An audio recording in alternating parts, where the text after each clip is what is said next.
The internet's darkest corner 6 spy, Nick Crowley, who always cooks up on these videos. On a scale of 1 to 10, how crazy is this video for y'all that watch this? Can't be that bad. 29, 30. Yeah, I don't know. Let's go ahead and watch this though. Fifth alarm. Working structure fire. 7741 Liberty Road Drive. It's 9 a.m. on May 18th. I'm already scared. I can't watch it, guys. I can't watch it. Turn it off. Oh. All right, lock in. I think it's time we turn on the mommy ASMR. Every time I get scared for this video, I turn on mommy ASMR. The 2024. Residents of Charlotte, North Carolina wake up to the smell and sight of black smoke billowing up into the sky. The source, a massive 7-story apartment complex, home to 239 luxury units, or at least what should have been luxury units. At the time, the structure was still under construction, meaning that thankfully no residents were living there. But this in and of itself presented 2 major problems. By the way, luxury apartments are some of the biggest scams ever. A lot of times with luxury apartments, they build them like fast as hell, right? Especially the new ones. Then they'll basically sell the apartments to like, I don't know, an investor or whoever manages it. And after that, bro, it's just up to the investor, whoever owns it, to like take care of it. And they could just have bullshit, bro. Like in the rooms could be, certain rooms could be up this and that, and it would take like a year or 2 to show, but the person who bought it, like, it's too late for them. The first was that in its current state, the top 5 floors were primarily just the bones of the structure, made almost entirely of wooden insulation, making the building as a whole extremely flammable. Meaning that although the fire had started out relatively small. Also, y'all, quick question: why are American houses made out of wood? Like, it's like we want the houses to be set on fire. Has anybody ever thought of that? I saw somebody make that point. They were like, yeah, in other countries, their houses are made out of concrete and shit. Why the f are houses made out of wood? There's not a lot of houses that are just made with purely concrete. Cheaper? That's the cheaper alternative. So with concrete, it will be way more expensive. It was quickly going to consume the entire complex if it wasn't put out quickly. Which brings us to the second and even more glaring problem. The building was actively under construction when the fire started, and that morning, 17 construction workers had clocked in, all of whom were now in grave danger. And by the time the firefighters arrived on the scene, yikes, the situation was already dire. And so firefighters rushed in, finding a large group of the employees and leading them out to safety. Though when they made it outside, they made the horrifying realization that they had only found 15 of them. Somewhere within that labyrinth of burning wooden walls, 2 men were left behind, trapped and calling out to anyone who might hear them. And these pleas weren't just being made to those on the scene, as in the following minutes, one of the trapped men, 30-year-old DeMonte Sherrill, would take out his phone, open up Facebook, and go live, revealing the horrifying reality that he and his friend had found themselves in. Somebody say hell, we're in South Park. Yo, that's actually scary, bro. Basics of the internet, and we thought you might want to come along. It's always the craziest thing to me, seeing somebody's like last moments before something happens on camera. Like, as humans, we are not supposed to see that. Hey guys, Tom NFG here. You know, only half of you guys are subscribed and even less of you guys have noties on. I hate to be a burden, but you know, I really appreciate it if you hit that sub button and the little bell next to it. You know, it doesn't take long. I know you can get mixed up in the algorithm and everything. But yeah, also tune into the streams. You know, we have a lot of fun over there. I'm telling you, we have a lot of parties going on over there. Yeah, that's it. Bye. Damn. If you own a computer, here's how to get the most out of it. Watch this. Who's crying on the TV? Chill.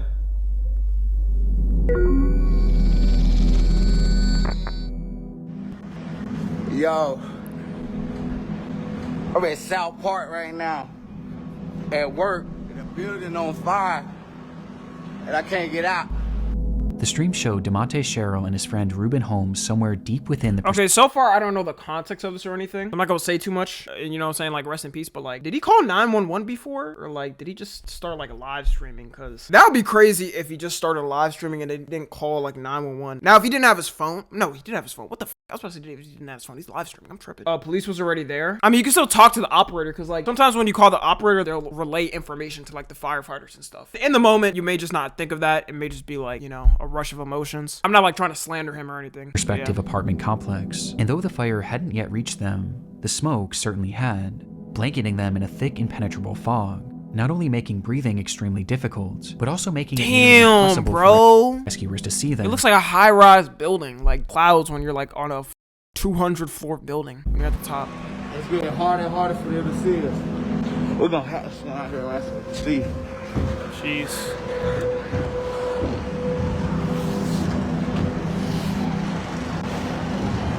surprisingly calm. The building on fire, I'm trapped inside, me and my man. In moments like this, it's better to be calm than like be super worried and stuff. And also, I'm assuming because he worked construction work, probably like more used to like not fires or anything, but kind of like scenarios, like intense scenarios like this and shit. This was likely one of the reasons why DeMonte chose to start this live stream, hopeful that it could show rescuers exactly where they were. But based on the footage, their positioning was far from ideal. They were on the second highest floor, floor 6, which had only one access point, a single stairway that was on the complete opposite side of the building. And based on their testimony in the footage, something had clearly blocked their path to that one remaining exit, meaning that the only other way out would be to jump. Though at 6 stories in the air, and falling into what would likely be the heart of the fire, this would have meant certain death. There was quite literally nowhere for them to go. Rescue was their only hope.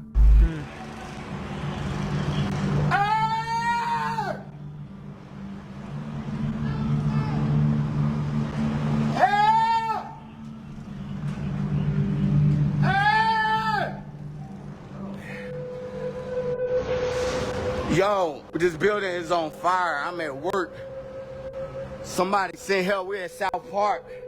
Seemingly realizing this, DeMonte began to grow more desperate, yelling out into the void of smoke, while Ruben can be seen in the background waving his phone flashlight, with both men doing anything they could to help rescuers find them. Before... Help! the stream abruptly ends. Rescuers were aware of the unfolding situation on the 6th story. They first tried to reach the men by using a massive crane with a basket attached, which can actually be seen in DeMonte's livestream. Though in it, you can see that it's also facing the complete wrong direction, as the smoke was just that impenetrable. However, at one point, it's believed that the crane operator did actually see these men, but the blaze was just too extreme, leading to the operator himself having to be rescued. This left only one real option for saving DeMonte and Ruben. They were going to have to go in after them. And so they climbed that stairway up to floor 6 and started their trek to the opposite end of the structure. Though before they could even make it halfway, the rescuers were relegated to a slow crawl, as the inferno around them raged more and more intensely, and the smoke grew thicker and thicker. Though that's when they began to hear screaming. Somewhere lost in that maze, Ruben and DeMonte were yelling as loud as they could for help. This sound was a sign that they were getting close. Though just then, rescuers would be met with another sound. All companies working 7741 Liberty Road Drive, evacuate structure per command. All companies working 7741 Liberty Road Drive, evacuate structure. Command all companies, this will be defensive at this time. We'll be ready for this side to collapse. Oh my god. Bro, that is scary. Especially with fires, a building made out of wood, it could only like last so long before it collapses. That's rough, bro. Everybody get out of the collapse zone. Confirming you are coming out, but you're not out of the building.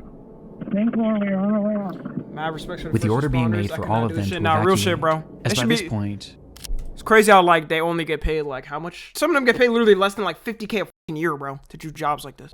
the structure was engulfed in flames, and a collapse was imminent. The firefighters tried to call out to the two in one last attempt to guide them towards rescue, but they never came. In fact, at that point, the structure fell eerily silent. They would leave that structure without DeMonte or Ruben. God damn, bro. It looks like a nuke went off, bro. Fires is scary. There was only like one time I saw fire in my life, and it was like a neighbor's house. It was all the way across, but you could visually see it, bro. And that's like, it's not even as close to as big as a building like this. And minutes later, the fire consumed the entire building, with the temperature inside reaching 2,000 degrees Fahrenheit. Jeez. Before It collapsed. Damn. it would eventually topple to the ground. And inside, DeMonte and Ruben would become the sole fatalities of this catastrophe. That's tragic. Rest in peace. Yo, I'm in South Park right now. At work, and the building on fire, and I can't get out. It's getting harder and harder for them to see us. Knowing how the story ends would make this live stream difficult for anyone to watch, but what I find most upsetting about it is that the majority of those who initially watched this were his own friends and family that followed him on Facebook, with these viewers including his own mother. And a lot of them probably had no idea he even worked this job, as he had just been hired that week. His brother had also caught the stream as it was happening and actually rushed over to the scene where he pleaded with the firefighters to watch the footage. But despite doing the best they could, there was just too much working against them to save DeMonte and Ruben. Yeah, I can't even blame the firefighters because they tried. They were actually trying. You know what I'm saying? They weren't like being dickheads or anything. A lot of times with cases like this, you just have firefighters that just don't fucking listen, or even police, it don't matter. They're just dickheads. Investigation into the fire, it was discovered that the crew was using an organic foam insulation, which was known to be extremely flammable and produce thick black smoke. And this became deadly. Wait, these things are flammable? Foam insulation, which was known to be extremely flammable and produce. Yo, why do we use flammable shit to build fucking houses in America? Is there not another alternative? You tell me there's no non-flammable like thing we could use? Cheap? You know, this is something I gotta note, bro. When I get a house, dude, I am making sure that shit is like pristine. I cannot have no flammable thing. What if somebody just dropped a lighter or something on the ground and then they still sell the houses for like $500,000 new? Thick black smoke. And this became deadly when the machine used to spray that insulation caught fire, sending the whole building up in flames, where they had yet to install any sort of smoke detector or alarm system to alert the crew of a fire. Making matters worse, there had been a temporary set of stairs made right where the two men had been trapped, but that stairwell had just been removed in order to make way for the permanent set of stairs. Oh, no. Because of this and a myriad of other issues, the companies involved with this construction were forced to pay a fine of $50,000 and are currently being sued by the Wait, that's it? 50,000? Oh, hell no. families of both victims. But regardless of the outcome, nothing will ever make up for the loss of DeMonte Sherrill and Ruben Holmes. That's literally like a worker safety hazard, though. You're supposed to have stuff ready in case if something like that happens. Like, they could have at least had their own like emergency ladder or something to like be able to attach to the side of the building if they had to get out by themselves. That's some bullshit, bro. Johnny Cashman incident. Okay. Things were getting concerning. 50K is barely anything. Johnny Cashman spoke to his Definitely family barely nearly anything. every single day.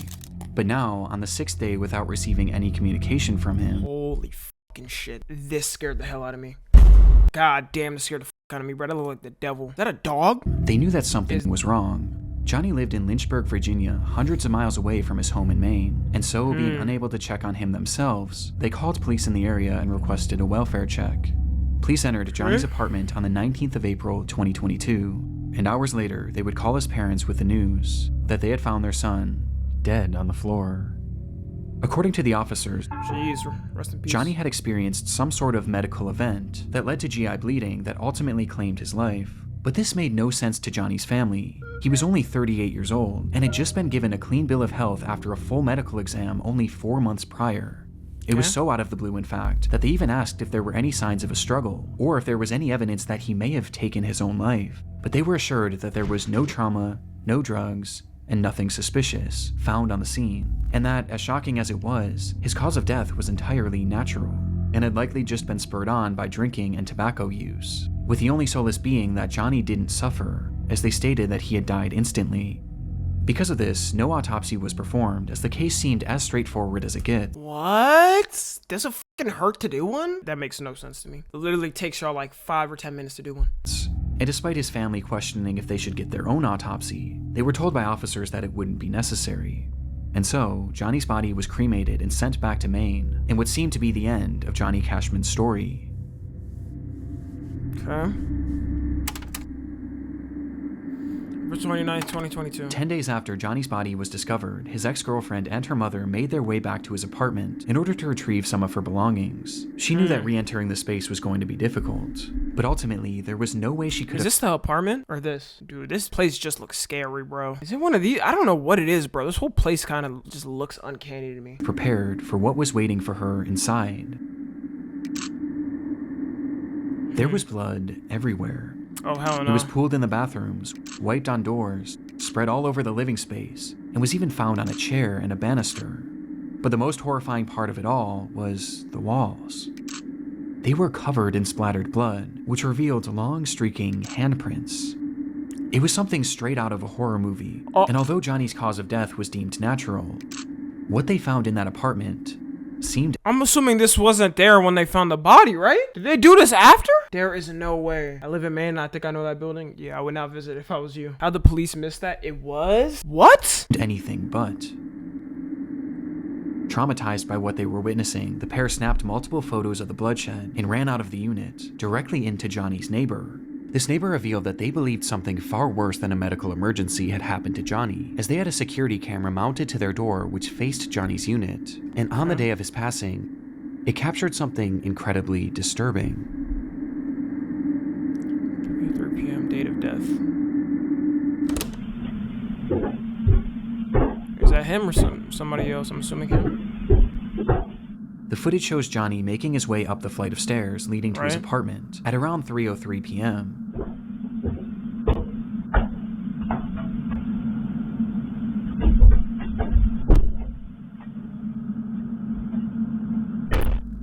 Nothing seems out of the ordinary at all, though it is noteworthy that he was holding an empty glass, perhaps insinuating that he had been drinking. But this doesn't seem to impair his movements much at all, as he punches in the code and enters his home, just as he did every other day.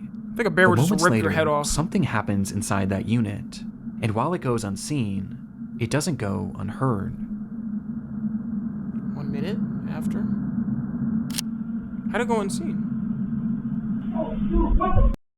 What are you doing?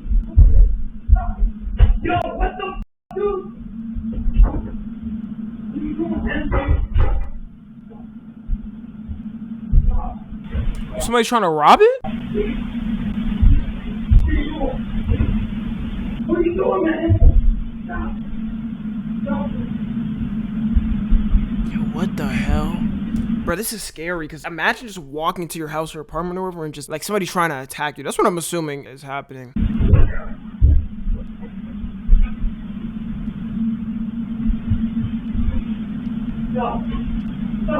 Was it his dog? The audio seems to depict a man yelling, asking repeatedly, "What are you doing?" and begging for something to stop. On top of this, you can also hear loud thuds and banging. Because if it was a person, you would have heard something. Almost as if things were falling over inside, or there was some sort of physical altercation, before the unit then goes quiet just a few seconds later. It was unclear if this voice was Johnny's, or perhaps someone else who had been inside the unit, but regardless, one thing was apparent from this audio. There was someone else in that apartment, despite the fact that Johnny lived alone. Okay. And just 7 minutes later, this unseen person would emerge.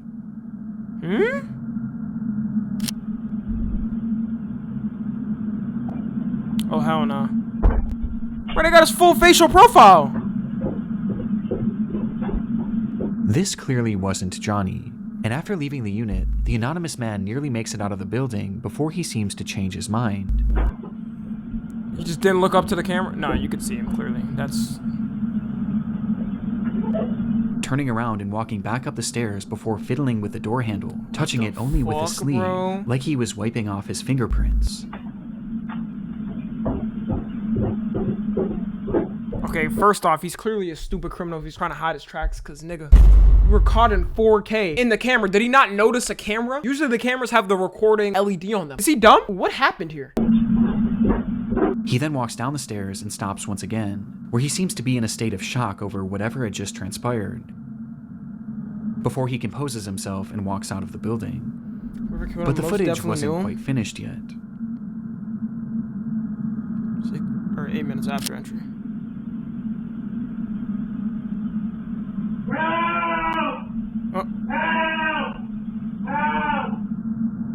Just 1 minute later, you can hear Johnny shouting for help from inside the apartment, to which moments after, he stops, and no further sound or activity would come from Johnny's unit until police arrived 5 days later. Wow. The footage and the scene at the apartment seemed to contradict what Johnny's family had been told about his death. The blood all over made it obvious that Johnny's death had not happened in an instant. And this, coupled by the presence of this unknown man who was clearly distraught and wiping off his fingerprints, as well as the sound of the apparent struggle inside, seemed to point towards something much more sinister than what was initially conveyed to the family. But even with this footage, police still believed that Johnny's death was due to a medical emergency, as they quickly changed their initial story, saying that the blood spread was due to uncontrollable Oh my god, it was an officer. That's the only answer, bro. Yo, police always stay having each other's back. It had to be. If they were hiding it that much, they had to care about this person. Vomiting, and that Johnny had in fact likely suffered, at least for a short while. Didn't the police say there was no struggle? But this medical emergency wasn't elaborated on, as they didn't truly know what caused it, as no autopsy was ever performed, nor could one ever be performed, as by this point, And they rushed to cremate that shit? Oh, hell no. Johnny was already cremated, and cremated because of the officer's initial statements. Oh, so hell if no. Johnny had actually been murdered, which the footage does seem to suggest, there was now virtually no way to prove it.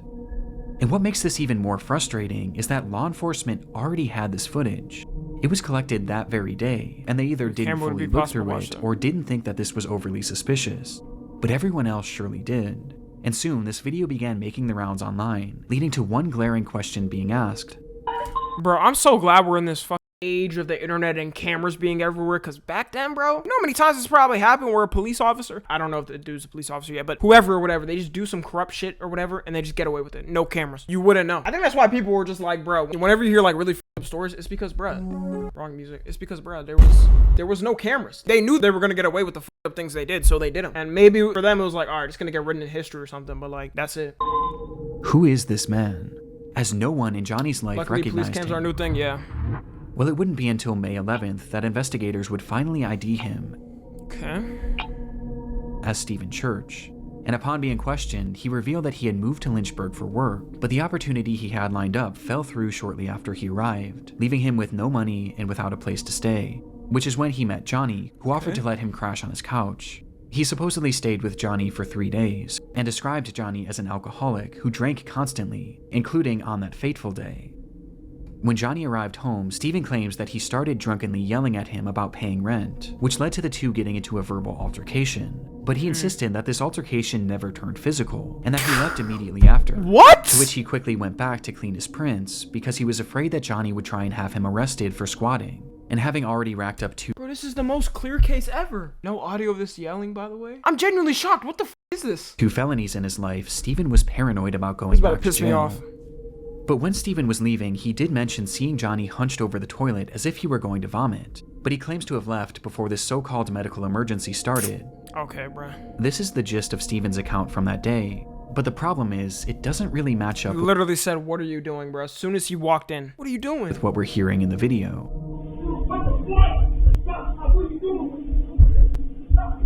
Yo, what the fuck, dude? From the footage, we can hear everything going on in that unit, Lawsuit but finna at be no crazy. point do we hear any sort of an argument, nor do we hear anything about rent, with the phrases lending themselves more to a physical struggle rather than a verbal one. In fact, the whole time it appears that we're only hearing one voice. I'll never understand like people also who like hitchhiking. I don't understand that, bro. People genuinely pick up other people just on the side of the road. Nowadays, no. I'm calling the police, bro. I'll call the police for you or some shit, bro. I don't care if it's like a crying child on the side of the road, dude. I can't trust people. It can literally be a setup. Dude, they'll literally do that, y'all. They'll put like fucked up scenarios or like a fake car crash, wave somebody down, and then just rob the person. Rob the person, a complete lie. Sadly, you can't trust people nowadays, you know what I'm saying? Like, bro, if somebody came banging on my door saying, oh, this person's trying to end me, this and that, I'd be like, dude, you're not coming in. I'm gonna call the police for you, though. You're not coming in. It's better to safe than sorry. But there is an exception. Killers do that too, exactly. Killers be doing that. On Obsession. I can't stop. To my knowledge, it's never been conclusively determined whose voice is who in the recording, and either scenario paints a far different picture of what may have happened inside that room. But regardless, this audio makes it clear that Stephen's story was fabricated at least to some degree, as he I mean, isn't there voice recognition? also fails to account for the loud banging in the background. And because of this, his version of events is generally rejected, with most people seeming to believe one of two main theories. The first is that, upon arriving home, Johnny and Stephen had gotten into a physical altercation, resulting in Johnny taking some sort of blow to his abdomen, which in turn triggered or exacerbated this medical emergency. GI bleeds are horrific, and can certainly cause the level of bleeding that was found in the apartment, and perhaps seeing all the blood coming from Johnny, Stephen started yelling at him, before deciding to run off, fearing that he would be charged for murder. This would explain Stephen's demeanor and actions after leaving But the why would he wipe his fingerprints? apartment, and why he may have fabricated Like, bro, the camera's already there. He had to have known there was a camera there. There was no point in wiping your fingerprints. story, as he knew or knows that he was directly responsible for Johnny's death. And this blow to the abdomen could have easily been missed by investigators, as the injuries would have been primarily internal. The second theory is that upon arriving home, Johnny naturally experienced a medical emergency leading to this catastrophic GI bleed. Upon seeing this and perhaps being in a state of shock, Stephen yelled at him, demanding to know what was happening and telling him to stop, as perhaps he was moving around the apartment and tracking blood everywhere, which would explain the other voice saying, "I can't stop." I could see how this experience would make no sense to Steven, and perhaps just having no idea what was happening, he left and tried to make it look like he was never there, as he was afraid of being blamed for whatever was happening. No, that is not what you do, bro. What sensible person would do that? Okay, let's say, yeah, you're in his scenario, you're crashing with somebody, they just start wilding out, they look like they're dying. You're calling the police, bro, because they're gonna take your side at first. They may question you, but they're gonna be able to tell you didn't do it. Happening to Johnny. And so he essentially left Johnny there to die, whether knowingly or unknowingly. What bothers me about this theory is why 911 was never called, not only by Steven, but by Johnny too, as his phone was found in the unit with blood on it, implying that like, bro, you could have got out of prison for murder for 20 years, bro. If they can tell it's not you, then they're not gonna prosecute you. They may question you more and stuff. Had it in his hand at some point, though it's possible that the massive blood loss just made him too disoriented. Both of these theories seem believable, or at least more so than the explanation that Steven had given.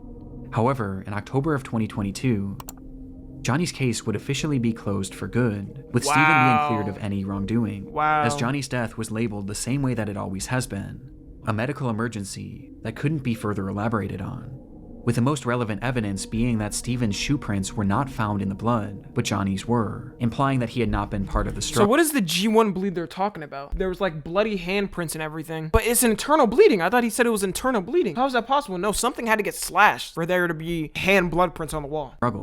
But in my mind, what even is a G1? Let me search that up. It's literally internal bleeding from the pictures I see. Oh, and then yeah, you throw it up. You throw up the blood. So maybe he threw up the blood. This is what I'm guessing they're saying. He, like, his hands went in the blood or something. He was struggling, like grabbing the wall and shit. That's the only thing I could think of. This can be explained by both theories mentioned previously. Though regardless, without the possibility of an autopsy, this is likely where this case ends for good. But with this disturbing footage, yeah, I'm not gonna lie, this is a strange case, bro. And like, if the dude isn't linked to any police officers or anything, it wasn't exposed, then I don't know what the fuck happened here. I can't help but think that there was more to the story than we may ever know.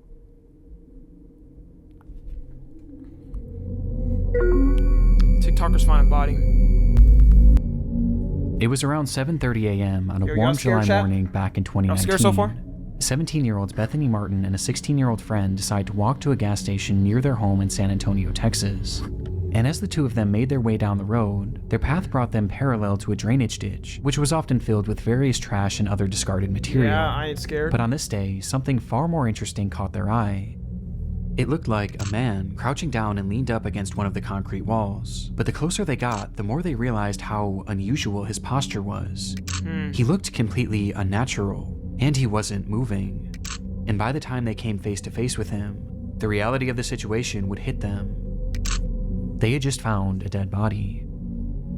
This discovery was enough to traumatize anyone, especially two teenagers. And upon calling the police and being sent on their way, Bethany and her friend would make the long walk back home, contemplating what to do next, before they eventually landed on the idea of sharing their experience with the world. And so, as soon as they got in the door, they began to set up lights and their camera in order to film a TikTok. What? Us remembering we found a dead body this morning? The fuck? Are we dead ass? A ring light set up and everything. Oh hell no. This is our generation, bro. Oh yeah, just a casual traumatizing event in my life. Let me go ahead and film a TikTok. That'll make me feel better. I guess it could be worse. It could be like Logan Paul Forest, Japan Forest. This is still insane work. They do anything. The clip showed the two sitting on a couch, appearing to be in a state of shock, with the words, "Us remembering we found a dead body this morning," plastered on the screen, offering no other context aside from the description, which simply read, "I wish we were kidding. All respect to the family." Some offered sympathy for the girls, while others viewed their post as insensitive and exploitative. But others weren't even convinced it was real, partially due to this glaring lack of context. But any doubt of this post's legitimacy would be quickly thwarted by a discovery made not even one full day later, as it was revealed that this recording hadn't actually been the only video that these two girls had made on that fateful day. It was a good shark. On their walk to the gas station, the girls had stumbled across the body of 25-year-old Marcus Adams, with the young man having seemingly perished earlier that morning. What? With it being apparent that he had taken his own life. Yeah, rest in but peace. Upon finding Marcus, the girls weren't actually overwhelmed with sadness or even shock. Finding two unalive bodies in a row is insane, bro. On one day? Instead, their focus immediately went to something far different, as something on the man's body had caught their attention. his necklace. The girls really liked it. In fact, the unnamed 16-year-old had said that it Don't tell me they stole it. matched her fashion perfectly.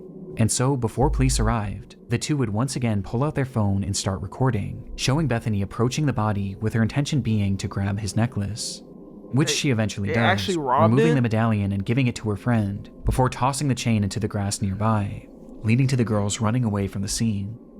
The 16-year-old would then post that video onto her Snapchat story for all of her close friends to see.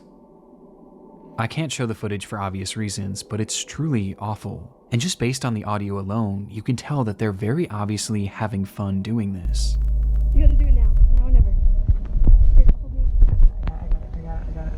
Bro, it's crazy because some people are truly just psycho in this world. Like, just psycho, and you'll never know until, like, a scenario like this happens, and then you're like, whoa, what the fuck is wrong with you, bro? You have something wrong with you. This is what Ted Bundy would be doing if he was Gen Z. Nah, Ted Bundy would do worse. He probably would just stole the body. No respect. Oh my god. Oh my god. Oh my god. Oh my god. Oh my god.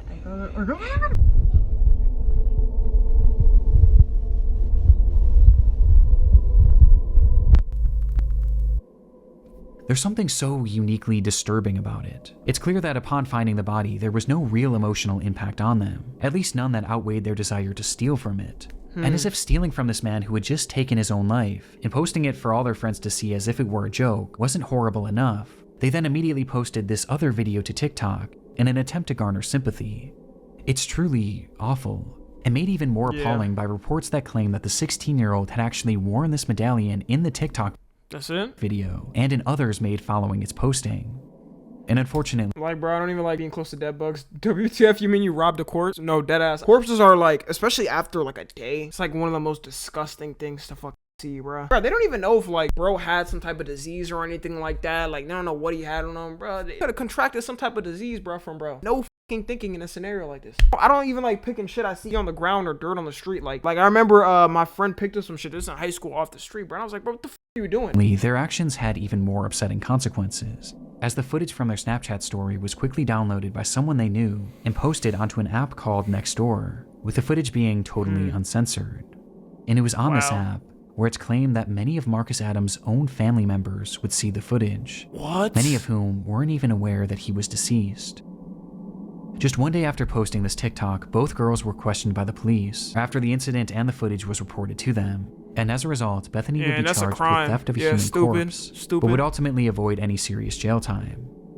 Meanwhile, the 16-year-old's name and charges were never publicly released, but we do know that the medallion was returned to the family. Perhaps unsurprisingly, Bethany would later come back to her TikTok page shortly after her arrest. Biff said the truth. She named it the truth. And the truth. You mean the truth? We know the truth. The proof was everywhere. It was literally everywhere. There's an audio recording of you taking a fucking chain, bitch. Logan Paul apology too. There was no point in even posting this. Like, bro, people probably would have forgotten about this if you just moved on with your life. Now she's probably never gonna get a job in her life ever because of this incident. And let me just go ahead and assume she deflected. I'm gonna assume she took no accountability. Shortly after her arrest, and share her side of the story, where she gave a less than half-hearted apology, while also claiming to be the victim, saying that her friend had pressured her to steal She went up and took it off and from threw the chain. Marcus, as well as pressured her into making that TikTok in the first place, because she thought it would be a hit. Though obviously, Oh my god, it's still up too. this didn't go over Wow. well. Wants to go popular? Jonelle Matthews. Last one, y'all. On December 20th, 1984, 12-year-old Jonelle Matthews disappeared from her home in Greeley, Colorado in the evening hours. Oh, this footage is creepy. Oh my god, I hate seeing like old footage and shit, especially old cases. I don't know, something about old footage that just scares me, bruh. Uncanny. Earlier that day, she had sung at a Christmas concert with her school's choir, which her parents were unable to attend, as her mother was out of town and her father had gone to her sister's basketball game nearby, leading to Jonelle catching a ride home with Wait, father went to her sister's basketball game? It's kind of up though. Basically, you picking one child over the other one. Okay, I know he had to make a choice, but like, damn, bro. Couldn't have like done half of one and then done half of other. That's what I would do if I was a dad, bro. And it's like I have two of my kids. They both have events. They're around similar times. I'm gonna go half to one and then half to another, bro. a friend, being dropped off at her house sometime around 8:15, where she excitedly spoke to her father on the phone, letting him know that she had arrived home safe and sound.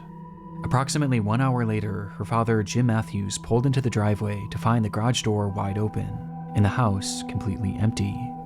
Jonelle was gone, leaving behind her winter coat and even her shoes, despite it being a frigid, snowy night. And it was within that snow that was quickly piling up that lie one of the only real clues left behind at the scene. Footprints leading directly to one of the home's windows, insinuating that someone had been— Oh, hell no, that's so creepy, bro. Ugh, I couldn't imagine being a dad, bro, and going home and seeing that. Just a heart-dropping feeling. watching Jonelle. 12-year-old Jonelle Matthews disappeared from her Greeley home 1 month ago today. It's believed she's the victim of a kidnapping. She has not been seen or heard from since December 20th. Her disappearance became a big news story almost immediately, with the whole community and really the whole country becoming invested in the fate of this girl, thanks in large part to her being one of the very first milk carton kids, meaning that her face and information about her disappearance was shown on countless milk cartons. I was about to say, nowadays, bro, there's so many disappearances. You can't even, like, keep up, bro. All across the country to get the word out. And as a result, this case became huge in the mainstream media, as even politicians began 20,000 reward, damn. And to make note of Jonelle's story, with then-President Ronald Reagan mentioning the girl in one of his speeches. I learned about Jonelle Matthews of Greeley, Colorado, 5 days before Christmas. Jonelle disappeared from her home. Though even with this publicity, this didn't necessarily guarantee results, and soon months would turn to years, and eventually to decades. And all the while, Jonelle's whereabouts remained a complete mystery. Eventually, the rise of the internet would start to play a key role in this case, where even in the late 2010s, over 3 decades after she had vanished, her case was still being shared and still being discussed, just as it had been 3 decades prior, with it still being a point of contention for politicians, even as recently as 2019. When a man running for governor of Idaho mentioned her disappearance in a Facebook post, 35 full years later. Regardless of Jonelle's whereabouts, her case was still very much alive, as the world, and especially Jonelle's parents, were haunted by the question, what happened to Jonelle Matthews? But sure enough, in late 2019, they would finally get their answer. Oh, wow, okay.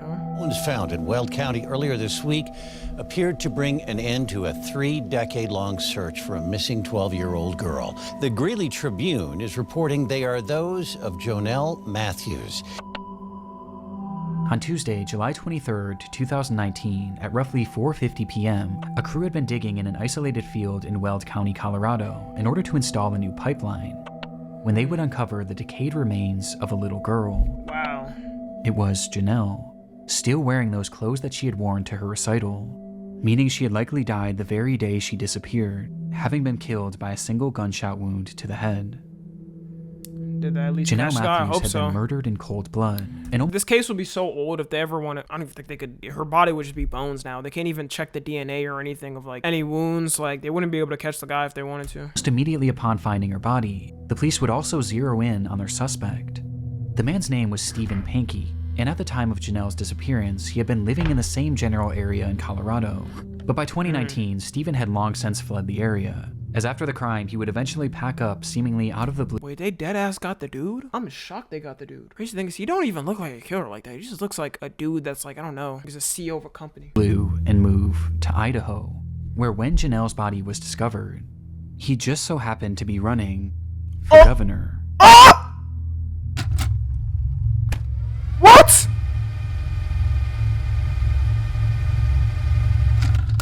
But there's no way. And during his campaign, Pankey had put out a bizarre Facebook post about Jonelle, calling for the Colorado DA to oversee a fresh investigation, as he I'm actually shocked. What the why would he do this? He stated that the local police had wrongly been focused on the theory that Jonelle's disappearance was a child abduction and murder, which was quite convenient, as just a few months after posting this, he would be arrested for the abduction and murder of Jonelle Matthews. Yeah, what an idiot.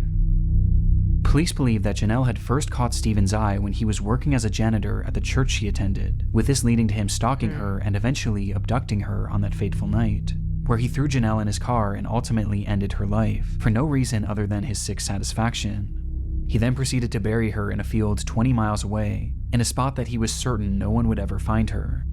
Now, the evidence supporting this is mainly circumstantial. Yo, look at this campaign. Traditional core values with a biblical and constitutional perspective.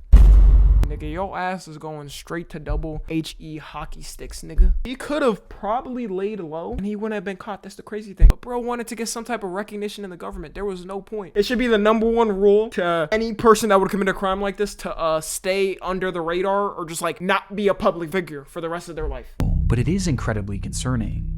Just one day after Jonelle's abduction, Pinky decided to take his wife. Bruh, like, only thing I could think of why he's doing this is probably the guilt probably built up for him eventually and tried talking to God or whatever and finding God and shit. But dude, you did one of the worst sins in humanity, bro. Like, you're cooked, gang. To California in order to celebrate the holidays with his parents. Suspect the governor. That is true. With this trip being completely unplanned, as his wife was only told of it literally the day of.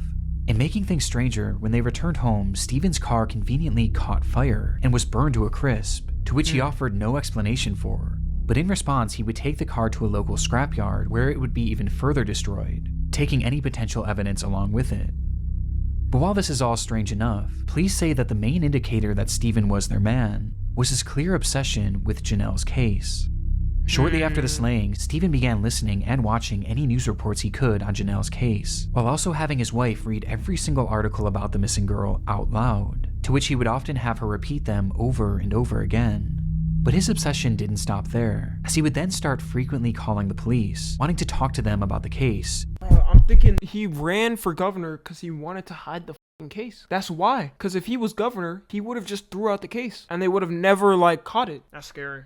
Even going as far as to give them that means he had to basically run the best campaign of all time. He had to win. Leads, as he claimed to be fearful. He was running in Idaho though? What place did this happen again? That he was going to be blamed for the crime, despite having seemingly... okay, it was Colorado. Okay, let's say he does become governor for Idaho. He could make friends with the other person in Colorado and just be like, yo, can you just throw out this case or something? Like, politicians always scratch each other's backs, bro. You know what I'm saying? Like, if he just told him to throw it out, they probably would have done it if they were good friends. Never even met her.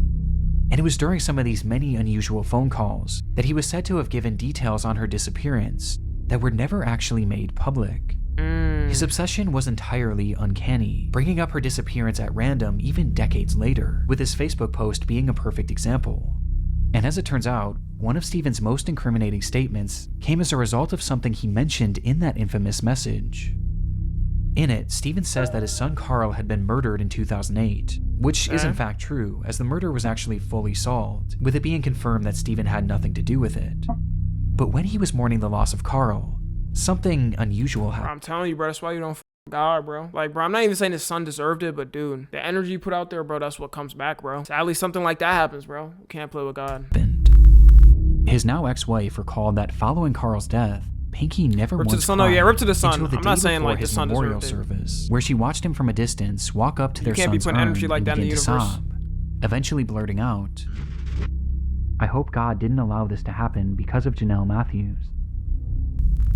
Despite maintaining his innocence to this day, Pinky was sentenced to life in prison with the possibility of parole in 2040. His conviction coming 12,634 days after Jonelle Matthews' disappearance, with Pinky's cryptic Facebook post serving as a dark relic of his twisted obsession that would eventually expose him as Jonelle's killer.